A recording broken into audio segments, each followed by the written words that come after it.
Salam Bracha, voilà, on va faire un cours pour expliquer la raison des souffrances et de l'exil. Voilà. Donc pour expliquer tout ça, il faut revenir à la base, donc à la faute originelle, la faute du mélange du bien et du mal avec Adam et le serpent. Vous savez, Nachash en hébreu, serpent c'est valeur numérique Mashir. Et on dit, c'est marqué dans Yom que quand deux mots ils ont la même valeur numérique, ils sont très liés. Donc on a du mal à comprendre comment c'est possible que ce qui a engendré la première éthique, le mélange du bien et du mal, et celui qui va réparer tout ça, le Mashiach, ils sont liés. Alors on voit même matériellement comment on fait l'antidote du venin du serpent. Dans le venin lui-même, il y a l'antidote. Donc dans le problème, il y a la solution. En réalité, le problème, c'est une absence de solution. Quand il y a la solution, il n'y a plus de problème. Donc l'obscurité, c'est une absence de lumière. Voilà, quand il y a la lumière, il n'y a plus d'obscurité. Donc le nachash, en hébreu, c'est le terme nenachesh, deviner. Qu'est-ce qu'il est venu faire deviner à Adam Rishon? Il a dit à Adam, t'es parfait, il n'y a pas plus grande perfection que Adam, il a été fait de la main de Dieu, Dieu il a insufflé le plus profond de lui-même, qui est sa bonté, sa miséricorde, une âme de vie.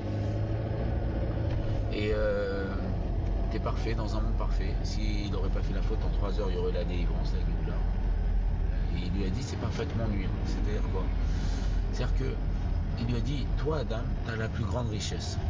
La plus grande richesse, c'est de pouvoir parler avec Dieu. Adam, il parlait avec Dieu. C'est-à-dire que si demain on nous propose tout l'argent du monde, mais la possibilité de parler à Dieu et que Dieu nous répond à chaque question, il n'y a pas plus grande richesse. On est d'accord. Il a dit, voilà, tu es proche de Dieu, tu vis avec Dieu au quotidien, mais tu sais pas c'est quoi Dieu. Tu as connu toujours le bien, parce que Dieu, il a appelé Teva Atov Leitin, une nature bonne à faire le bien.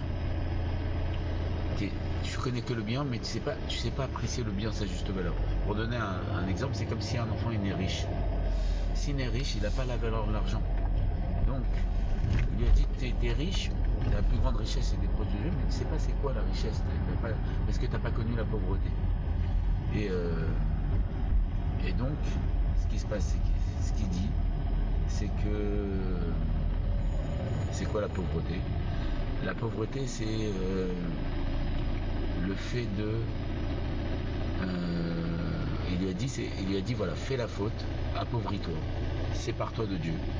Comme il est marqué que Dieu ne peut pas résider dans un endroit imparfait. Sépare-toi de Dieu, fais la faute.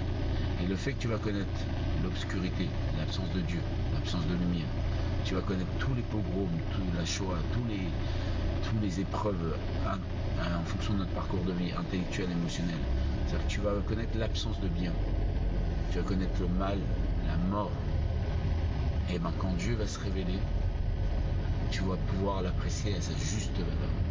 Tu vas pouvoir apprécier le bien comme il se doit. Tu vas pouvoir apprécier Dieu comme il se doit. Comme le fait d'être pauvre. Quand tu as gagné l'argent à la sueur de ton front, tu vas pouvoir avoir la valeur de l'argent. La valeur de c'est quoi Dieu, c'est quoi le bien. C'est même la raison c'est ça la raison de l'exil profondément.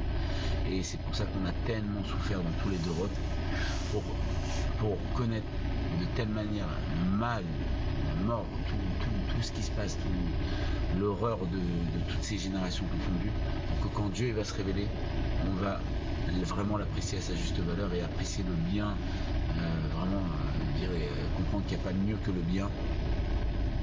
Et justement, plus on a connu le mal, ça veut dire qu'on se souhaite aujourd'hui, on veut du bien, mais plus on va pouvoir apprécier le bien. Comme quelqu'un par exemple qui est malade, il a un problème à la jambe ou au bras, et ben avant ça, il trouvait ça naturel que son bras ou sa jambe fonctionnait bien. Et quand il a le problème, il se rend compte à quel point c'était bien d'être bien, de ne pas avoir de problème à la jambe. Et quand il retrouve sa mobilité, bah, là, il se dit ah, c'est extraordinaire, quelle chance j'avais d'être en bonne santé et tout.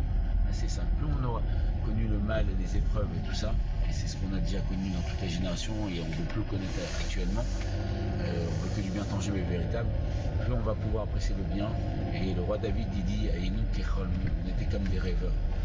Et ce monde c'est un rêve, c'est même un cauchemar, et il viendra le moment où Dieu va se révéler et il va nous réveiller. On va voir les yeux, on va voir qu'il y a un autre Gado, il y a un autre à part Dieu. Et le fait d'avoir vécu toutes ces horreurs, tout ce cauchemar, et on verra que c'était un mauvais rêve. Et là, on va pouvoir apprécier Dieu à sa juste valeur et on pourra kiffer et prendre du plaisir en Dieu, mais de façon extraordinaire. et on va comprendre, et c'est même pour ça qu'on dira à Dieu merci de t'être acharné contre moi, parce qu'aujourd'hui je sais t'apprécier, le fait que tu étais tellement caché, je peux t'apprécier à ta juste valeur, et je t'aime Dieu, il n'y a pas plus merveilleux que toi, il n'y a pas quelle merveille, voilà, t'es merveilleux, quoi. Le bien, il n'y a pas plus beau, voilà.